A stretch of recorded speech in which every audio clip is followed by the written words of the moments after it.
napakalaking blessing na natapos na yun. Malaking blessing na nagising na ako dun sa nightmare na yun and I walked away.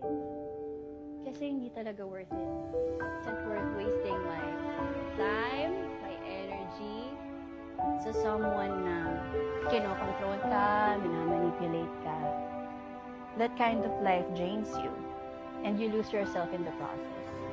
So, hindi mo gugustuhin talaga yung ganong klaseng buhay. And minsan, the most powerful thing you can do is walk away and set yourself free. Piliin mo yung sarili mo talaga. Sa una kasi, hindi naman yan magpapakilala eh. The person I met in the beginning, that wasn't really him. The one I saw in the end, yun talaga siya. Siyempre sa una, hindi naman yan magpapakilala ng totoong pagkatao nila eh. Kasi gagawin nila lahat para makuha yung loob mo. Tapos, kapag nakuha na yung loob mo, unti-unti na yan.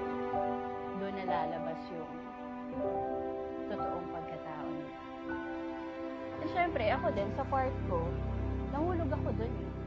Naniwala ako sa lahat ng mga pinakita nung una. Kahit gaano ko gina-justify dati na okay naman kami, masaya naman kami. Pero you know, deep down, may mga taong nasaktan dun sa maling choices mo. And it was wrong. Para sa akin, yung ganong klaseng tao, matatauhan ka talaga kapag ganon ka tinatrato. And ngayon, ang mahalaga, tapos na. And mas maayos yung takbo ng buhay ngayon.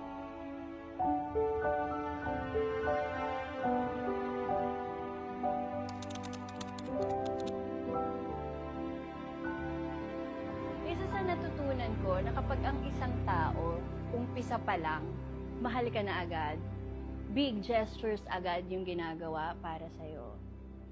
Sweet words, ganyan. Nung una akala ko nakakakilig yun eh. Pero hindi. Red flag yun. Love bombing yun. Patibong yun. Parang yung pakiramdam mo na parang ang bilis lahat ng pangyayari. Minamadali ka sa mga bagay-bagay. No, hindi. Pag ganun agad, takbo ka. Kasi umpisa pa lang hindi na totoo agad yun sa sarili niya. Hindi love yun. Part yun ng manipulation. Isa din sa natutunan ko sa buong relasyon na yun, na kapag pumasok ka sa ganung sitwasyon, na umpisa pa lang, mali-mali na. Mali talaga siya. Kasi alam mo sa sarili mo na may mga tao kang nasaktan. Kasi nung una, gina-justify mo na okay to, masaya to, okay kami. Pero meron kang part sa sarili mo na hindi eh. Kasi alam mong may mga nasasaktan.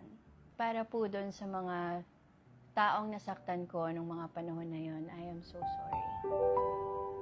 Wala po akong excuse doon. Mali po talaga ako. Nagkamali po ako.